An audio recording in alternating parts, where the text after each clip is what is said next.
keadaan keliru dan menyikapi kekeliruan orang lain. Apa contoh lain bahwa Nabi keliru?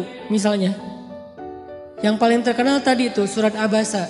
Abasa wa tawalla an ja'ahul a'ma. Satu paragraf, setengah surat isinya adalah teguran kepada Nabi, bayangin. Setengah surat isinya teguran kepada Nabi.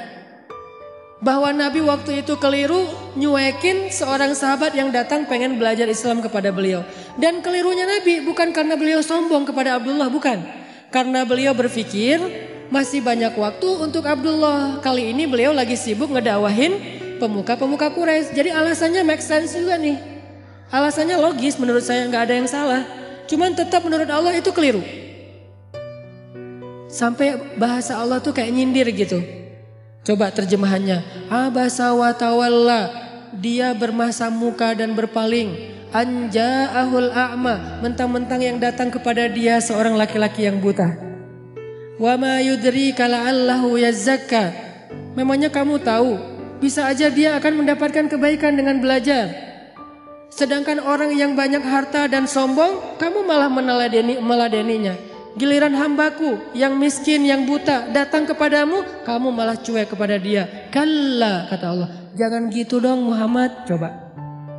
Kalla kan artinya bukan sekali-kali tidak ya. Dalam konteks saya ini, arti kalla jangan gitu dong. Kalla, innaha tazkirah faman sya'a dzakarah. Jangan gitu dong Muhammad, ini kan pelajaran untuk orang yang menginginkannya, kamu kasih pelajaran itu. Nabi ditegur sama Allah Subhanahu wa taala dengan bahasa sindiran, dan itu kayaknya kalau kita ditegur kayak gitu gimana perasaannya tuh? Bayangin seorang ustadz, seorang guru pondok pesantren, kiai besar, pemilik pesantren yang selama ini tuh ceramah menasihati murid-muridnya, tiba-tiba suatu saat dimarahi oleh orang lain gara-gara beliau keliru di depan umum. Kira-kira gimana perasaannya? Malu kan? Kalau dia gengsi. Nabi gak malu. Bukti Nabi gak malu apa? Ayat itu kemudian dibacakan oleh Nabi kepada para sahabat. Abdullah udah pulang karena Nabi bermasam muka. Tiba-tiba turun ayat surat Abasa. Nabi mengejar Abdullah, ngumpulin sahabat. Terus Nabi bilang, telah turun kepadaku satu ayat. Maukah kalian mendengarkannya? Mau ya Rasulullah. Sahabat semangat mendengarkan Al-Quran. Bayangin gimana perasaan Nabi bacain ayat teguran terhadap diri sendiri. Kebayang gak tuh? Kalau ayat-ayat yang lain, bahwa Muhammad itu adalah uswatun hasanah, Muhammad itu adalah yang terbaik, Muhammad itu jujur, Muhammad itu gampang ngebacanya. Tapi kalau Muhammad itu keliru, ini berat nih. Tapi buat Nabi itu tidak berat. Menunjukkan Nabi itu sangat low profile. Bayangin, kumpulin sahabat satu masjid, terus Nabi bacain Abasa wa tawalla an ja'ahul a'ma wa ma yudrika la'allahu yazzakka. Sahabat pada apa? Toel-toel, siapa yang dimaksud? Nabi. Oh Nabi. Pada gak enak hati kan sahabat juga dengerin. Oh jadi ceritanya Nabi lagi dimarahin Allah. Ya rame di antara sahabat. Nabi bacain ayat tentang diri beliau sendiri lagi ditegur sama Allah. Bahkan ketika seorang sahabat Abdullah bin Umi Maktum datang, Nabi langsung buka sorban. Untung dulu gak ada kupluk kali ya. Nabi buka sorban, langsung dibentangkan sorbannya. Terus Nabi bilang, selamat datang orang yang karena dia saya ditegur oleh Allah Subhanahu Wa Taala. Ini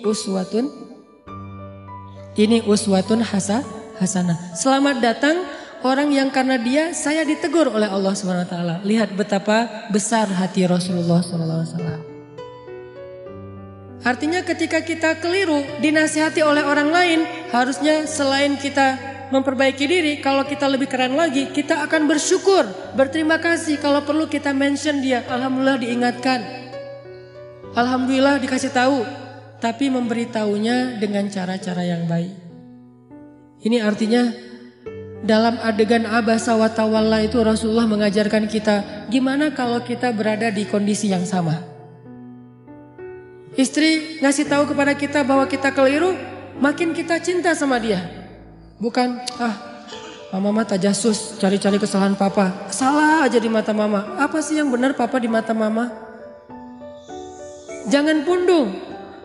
Mama perhatian banget sama papa. Oh iya pak, mau lagi yang lain kesalahannya. Oh iya silakan ma. Akhirnya disebutin 100 kesalahan kita. Jadi satu buku, 100 rapor merah suami. Ini menunjukkan Rasulullah itu orangnya sangat low profile, easy going, no hard feeling. Dan beliau orang yang sangat lapang dada. Itu surat Abasa. Nanti ada lagi teguran terhadap Nabi di surat yang lain. Banyak loh. Termasuk surat At-Tahrim. Ayat pertama lagi tuh. Gara-gara apa? Gara-gara Nabi pengen jaga perasaan Aisyah dan Hafsah. Waktu itu Nabi sering nongkrong di rumah Sofia. Sofia itu istri Nabi yang bedanya sama Aisyah cuma setahun. Aisyah waktu itu 16 tahun, Sofia 17 tahun, baru lulus SMA. Istri Nabi muda nih. Rata-rata istri Nabi kan muda ya, walaupun kalau yang perawan cuma satu, tapi yang lain walaupun janda muda-muda nih. Sofia, Hafsah, Zainab, Ummu Salamah. Yang tua itu kayak Saudah, itu tua. Nah, Sofia orang Yahudi yang nikah sama Nabi itu cantiknya luar biasa. Saking cantiknya Aisyah sampai stalking loh akunnya Sofia. Dan itu terjadi, Aisyah benar-benar kepo tuh. Sofia lagi posting apa sih sekarang? Dikepoin sama Aisyah. Cara ngepoinnya gimana? Kalau dulu kisahnya Aisyah diam-diam datang ke rumah Sofia. Pas Sofia lagi ada acara selamatan. Jadi kalau kayak sekarang tuh Sofia lagi posting, Aisyah pura-pura ngeliat nih lagi posting apa sih, lagi snapgram apa, lagi instastory apa nih Sofia. Diliatin sama Aisyah. Biar gak ketahuan, Aisyah pakai cadar. Tapi kan Nabi itu teliti banget, tahu banget mata Aisyah tuh kayak gimana. Sehelai bulu mata Aisyah aja Nabi tahu, saking sayangnya Nabi sama Aisyah. Pakai cadar, cuman kelihatan matanya doang. Datang ke rumah Sofia. Sofia lagi bikin kayak acara di belakang rumah gitu, di garden party gitulah pokoknya. Lagi barbekyuan gitu kan ya. Di rumah Sofia. Nah Aisyah datang terus duduk mojok paling belakang. Perhatiin aja Sofia ini orangnya gimana sih, kok Nabi betah banget sama dia. Orangnya emang asik banget. Diliatin sama Aisyah. Oh benar sih Sofia itu orangnya humble. Sofia tuh orangnya tuh enak diajak chit chat gitu. Sofia tuh orangnya tuh gak ada matinya. Terus aja ada tema. Makanya Nabi itu betah banget di sini. Ditambah lagi Sofia itu kolektor madu. Dia tuh banyak ngoleksi madu-madu keren. Madu-madu yang dari berbagai macam penjuru bumi gitu. Dikoleksi sama dia. Ini madu dari Yaman, ini madu dari Majalengka, ini madu dari mana gitu kan nih. Dikoleksi sama Sofia.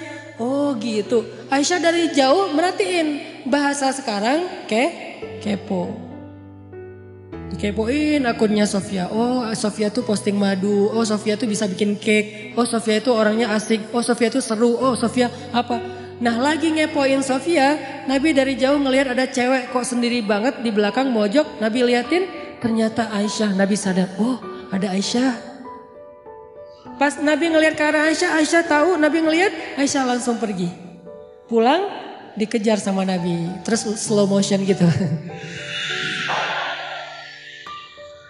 Dikejar sama Nabi. Aisyah langsung pulang sendiri gitu. Nabi kejar, Aisyah dipanggil sama Nabi. Aisyah kaget, Nabi kejar saya. Kan itu penting banget ya buat cewek ya. Merasa didahulukan, merasa diprioritaskan, merasakan. Cewek banget lah pokoknya. Jadi kalian harus ngerti tuh beberapa trik. Jangan cuma bisa ollie dan kick flip gitu. Tapi bisa ngetrik juga buat pasangan. Biar keren. Aisyah pulang, Aisyah kata Nabi dari jauh. Jadi agak-agak kayak drakor-drakor gitulah. Aisyah langsung lari ke belakang. Terus Nabi langsung nyamperin. Yuk jalan bareng aku. Dipegang tangan sama Nabi. Jalan berdua. Jangan dibayangin susah. Pokoknya dengerin aja. Membayangkannya nanti aja kalau udah halal.